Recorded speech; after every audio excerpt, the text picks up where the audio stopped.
வேலன் சரியில்லை. இப்போ ரடகாஸ்மான அருமையான எபிசோட் வந்திருக்குன்னே சொல்லலாம். விஷயம் சுத்தமாக போக மாட்டேங்குது. பார்க்கலாம் லைக் பண்ணி பார்த்தீங்கன்னா கொஞ்சம் பேச வந்து முடிட்டா இருக்கும். வேலன் மாட்டுக்கு வந்து இங்கே புகுந்த வீட்டிலேருந்து வந்து கிளம்புறாங்க போல இருக்குது. நம்ம வள்ளியிலேருந்து, அம்மா என்னை ஆசீர்வாதம் பண்ணுங்க, இந்த வீட்டு மருமகளாக நான் என்னென்ன செய்யணுமோ அதை எப்போதும் வந்து செய்வேன். இப்போ நான் எங்கள் வீட்டுக்கு போனோம் பார்த்தீங்களா, உடனே வந்து போகணுன்னு சொல்லிக்கிட்டு இருக்கா. இவளாவது எல்லாத்தையும் சரி செய்கிறதாவது, உங்கள் மனசில் இருக்கிற குறைய கூடிய சீக்கிரம் எல்லாத்தையும் நான் சரி செய்வேன். சரி செஞ்சதுக்கப்புறம் உங்கள் மனசுலேயும் நான் இடம் பிடிப்பேன் அப்படின்னு சொல்லி நான் ஆசீர்வாதம் பண்ணுங்கன்னு சொல்லி அந்த இடத்துல ஆசீர்வாதம் பண்ணுறதுக்காக வந்து வெயிட் பண்ணுறாங்க. உடனே வந்து முத்தையா வந்து, அதான் பசங்க வந்து ஆசீர்வாதம் கேட்குறாங்களே, இந்த சின்ன வயசில் இவ்வளோ பொறுப்பாக யார் இருக்கா, தயவு செஞ்சு அவங்கள புரிஞ்சுக்க அப்படின்னு சொல்லும்போது, சரி சரி நல்லா இருங்க, நீங்கள் நல்லா இருக்கணும் தான் நானும் நினைக்கிறேன். ஆனால் மற்றவங்க கிட்ட வந்து எந்த விதமான பிரச்சனையும் இல்லாத அளவுக்கு உங்கள் வாழ்க்கையை வந்து நீங்கள் ஆரம்பிக்கணும். அவங்க மனசு சங்கடத்தோடு வந்து வச்சுட்டு உங்கள் வாழ்க்கையை நீங்கள் ஆரம்பிச்சிங்கன்னா அது நம்ம குடும்பத்துக்கு தான் வந்து பிரச்சனையாகும், பார்த்துக்கங்கிற மாதிரி சொல்லிட்டு ஆசீர்வாதம் வந்து பண்ணுறாங்க. இதை வந்து ரேணுகா வந்து பார்க்குறாங்க. தூக்கி வாரி போட்டுருது அந்த இடத்துல. நேற்று சாப்பாடு வந்து சூப்பராக இருந்துச்சு, அதே மாதிரி இன்றைக்கும் வந்து சுமதி வந்து சமைச்சிருப்பாளாங்கிற மாதிரி யோசிச்சுட்டு இருக்காங்க. இன்றைக்கி எப்படி இருந்தாலும் வந்து வேதவழி வந்து யோசிக்கிறாங்க, இது சமைச்சதுக்கு எல்லாம் வந்து உன்னோட பொண்டாட்டிங்கிற விஷயத்த வந்து சொல்லணும். அப்படி சொல்லிட்டான் நிச்சயம் அவன் கடுப்பாகி கண்ணா அப்படின்னான்னு வந்து திட்டுவான்.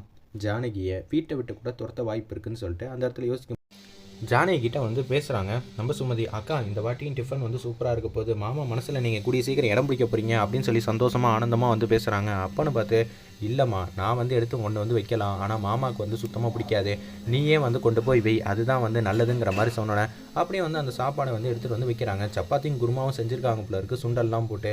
ஓ அப்படியா, இத்தனை வருஷம் கழிச்சு நீ சூப்பராக வர வர சுமதி சமைச்சிக்கிட்டு போயிட்டே இருக்க, சாப்பாடு வந்து சாப்பிட்டு பார்ப்போம்னு சொல்லி சப்பாத்தி எடுத்து சாப்பிட்றாங்க. வர வர உன்னோட சமையல் வந்து நாளுக்கு நாள் ருசி ஆகிட்டே போகுதுங்கிற மாதிரி சொல்கிறப்ப, அச்சச்சோ தம்பி வந்து சாப்பிட்டுட்டானா, அவன் சாப்பிட்றதுக்கு முன்னாடியே எல்லாத்தையும் சொல்லணும்னு நினச்சேனே அப்படின்னு சொல்லி யோசிச்சுட்டே வந்து வேதநாயகி வந்து வராங்க. சாப்பாடெல்லாம் எப்படி ரத்தனம் இருக்குங்கிற மாதிரி கேட்குறாங்க. அந்த இடத்துல நம்ம வேதவழி, பிரமாதமாக இருக்குது, வர வர ரொம்ப சூப்பராக இருக்குது, நீயே சாப்பிடுக்கா அப்படின்னு சொன்னோன்னே, சாப்பாடில் தான் இருக்கட்டும், உனக்கு தெரியாத ஒரு உண்மையை வந்து சொல்ல போகிறேன், இது வந்து ஒன்றும் சுமதி வந்து சமைக்கலை அப்படின்னு சொன்னோன்னே, சுமதி சமைக்கலையா, அப்புறம் யாருக்கா இந்த வீட்டில் வந்து சமைச்சது அப்படின்னு சொல்லி நம்ம வேதவழிக்கிட்ட வந்து கேட்குறாங்க. சுமதி நீயே வந்து சொல்லு பார்ப்போம் அப்படின்னு சொல்லும்போது அவங்க எதுவும் சொல்லாமல் அமைதியாக நிற்கிறாங்க. பாத்தியா ரத்தனம், ஒன்னே ஏமாத்துறாங்க. இந்த வீட்டில் யார் அப்படி சமைச்சிருப்பா, நீ இல்லை, சமைச்சிருக்க மாட்டேன், நானும் சமைக்கலை, வீட்டில் இருக்கிற ரெண்டு வந்து பொண்ணுங்க தான், ஒன்று சுமதி, சுமதி இல்லைன்னா யார், உன்னோட பொண்டாட்டி தான், என்னது ஜானகி சமைச்ச சமையலா அப்படின்னு சொல்லி வாசலில் வந்து நம்ம வள்ளியும் வேலைன்னு வந்து நிற்கிறாங்க. இவ சமைச்சதுன்னு தெரிஞ்சிருந்தா நான் வந்து சாப்பிட்ரு கூட மாட்டேனே அப்படின்னு சொன்னேன்.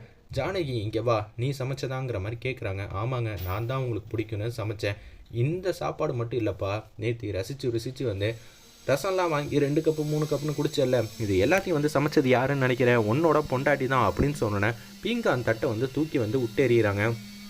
வள்ளி கால் பக்கத்தில் வந்து பொத்துன்னு விழுந்து அப்படியே உடையுது. அம்மாவை எப்படி இருந்தாலும் அப்பா வந்து திட்டக்கூடாதுங்கிற ஒரு நல்ல நோக்கத்தில் அப்படியே வேக வேகமாக வந்து வராங்க. அந்த இடத்துல நம்ம வள்ளி, என்ன நினச்சிக்கிட்டு இருக்கம்மா, அப்பாவோட மனசை வந்து புரிஞ்சிக்காமல் நீ இப்படியெல்லாம் பண்ணிக்கிட்டு இருக்கியே, உனக்கு இது கொஞ்சமாவது வந்து நியாயம்னு தெரியுதா அப்படின்னு சொல்லி வானத்துக்கு பூமிக்கு வந்து குதிக்கிறாங்க. அம்மா என்ன மன்னிச்சிருமா, எனக்கு வேறு வழி தெரியல, அதனால தான் இப்படியெல்லாம் சொல்கிறேன்னு சொல்லிட்டு உச்சகட்ட கோபத்தில் வந்து பேசுகிறாங்க. வேதவள்ளி வந்து திட்டலான்னு வராங்க. ஆமாம் வள்ளி, இவளுக்கு இதே வேலையாக போச்சு, வீட்டை விட்டு துரத்திடலாம் அப்படின்னு சொல்லி அந்த இடத்துல சொல்ல வரும்போது, அத்தை நிப்பாட்டுங்க அத்தை, இது மாதிரிலாம் இவங்களுக்கு சொல்கிறதுனால எதுவும் ஏறப்போகுதா, அப்படியெல்லாம் ஒன்றுமே இல்லை, வள்ளி வந்து எந்த அளவுக்கு சமாளிக்க முடியுமோ அந்த அளவுக்கு சூப்பராக வந்து சமாளிச்சுட்டு இருக்காங்க. இன்னொரு வாட்டி உங்களால் இந்த வீட்டில் பிரச்சனை வந்துச்சுன்னா வேலனும் சரி, அம்மா நீயும் சரிம்மா, ஜானகியம்மா 2 பேரும் மரியாதையாக இந்த வீட்டை விட்டு போங்க, மரியாதையாக இப்போ என் கண்ணு முன்னாடி வந்து நிற்காதீங்க, இங்கேருந்து போங்கங்கிற மாதிரி கண்ணா அப்பனான்னு வந்து கத்துற மாதிரி நடிக்கிறாங்க. வேலன்ட்ட வந்து கஞ்சாடியாக வந்து பேசுகிறாங்க. அம்மாவை இங்கேருந்து கூட்டிகிட்டு போ, அப்பா வந்து ஒரு வார்த்தை கூட திட்டக்கூடாது, அப்படி இருந்தால் தான் அவங்க 2 பேருக்குள்ளே வந்து நல்லாவே வந்து ஒத்துமை வரும் அப்படின்னு சொன்னேன். அப்படியே வந்து கூட்டிகிட்டு வந்து போகிறாங்க. ஜானகி வந்து வருத்தத்தோடு போகிறாங்க. வேதவழி வந்து ஏதோ ஒரு விஷயத்தை வந்து சாதிச்சிட்டோங்கிற மாதிரி கேவலமாக வந்து யோசிக்கிறாங்க. சுமதி நீ தான் இந்த வீட்டில் வந்து சமைக்கணும், ஜானகி சமைச்ச சாப்பாடை எனக்கு தெரியாமல் வந்து கொடுத்துர்லாம், அதுக்கப்புறமேட்டுக்கு எங்கள் 2 பேரையும் வந்து பிரச்சனையெல்லாம் வந்து தீர்த்து வச்சிடலான்னு சொன்னிச்சு. சுமதி இந்த வாட்டி இன்னொரு வாட்டி ஏதாவது பிரச்சனை பண்ணனா கண்டிப்பாக வந்து நான் இந்த வீட்டை விட்டு போயிடுவேன், அதுதான் உன்னோட விருப்பம்னா தயவு செஞ்சு ஜானகியை கிச்சனில் வந்து சமைக்கவை அப்படின்னு சொல்லிட்டு சுமதி கிட்ட வந்து சொல்லிட்டு ரத்னவேல் மட்டும் வந்து போகிறாங்க. தம்பி சொன்னது காதில் வந்து விழுந்துச்சா, கொஞ்சமாவது வந்து மதிப்பு மரியாதை எல்லாருக்கும் வந்து கொடுக்கணுங்கிற மாதிரி சொல்கிறாங்க. எல்லோரும் வந்து போனதுக்கப்புறம் அம்மா சூப்பர்மா அப்படின்னு சொல்லி நம்ம ரஞ்சித் வந்து சொல்லிகிட்டு இருக்காங்க அவங்க அம்மா கிட்ட.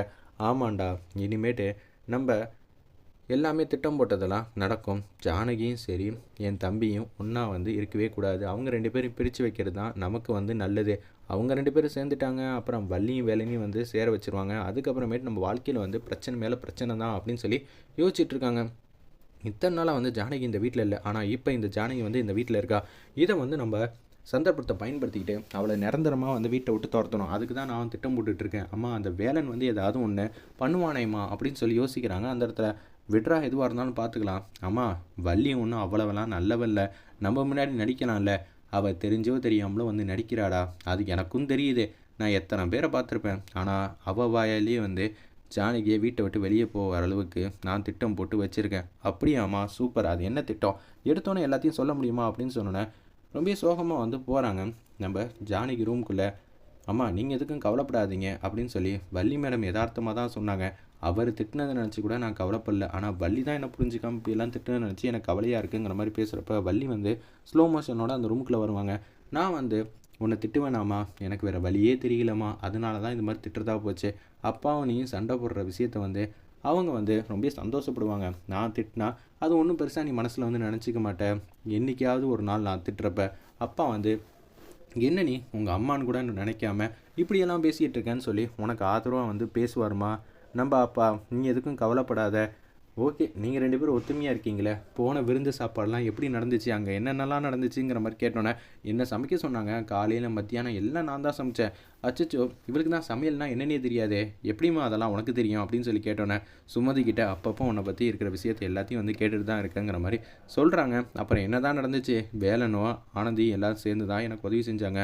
ஹோட்டல் சாப்பாடை வந்து கஷ்டப்பட்டு ஒவ்வொரு டப்பாலையும் வந்து ஊற்றி வச்சு எல்லாருக்கும் வந்து கொடுத்தேன் அப்படின்னு சொல்லி அந்த இடத்துல வந்து ஒன்று நான் சொல்லிகிட்டு இருக்காங்க. இதை கேட்டோன்னு வந்து சந்தோஷப்படுறாங்க. கூடிய சீக்கிரம் வந்து நான் உனக்கு சமையல் வந்து செஞ்சு கொடுக்குறேன், நீ வந்து அதை சாப்பிட்டு பாரு எப்படி இருக்குன்னு. அதுக்கப்புறமேட்டுக்கு நீ வந்து என் சமையலுக்கு கற்றுக்க, உங்கள் அப்பாவுக்கு வந்து தினம் தினம் வந்து சமைச்சு போடுங்கிற மாதிரி அந்த இடத்துல சொல்கிறாங்க. அதான உன்னோட ஆசை, நான் வந்து அதை நிறைவேற்றுறேங்கிற மாதிரி சொல்கிறாங்க. வெயிட் பண்ணி பார்ப்போம்.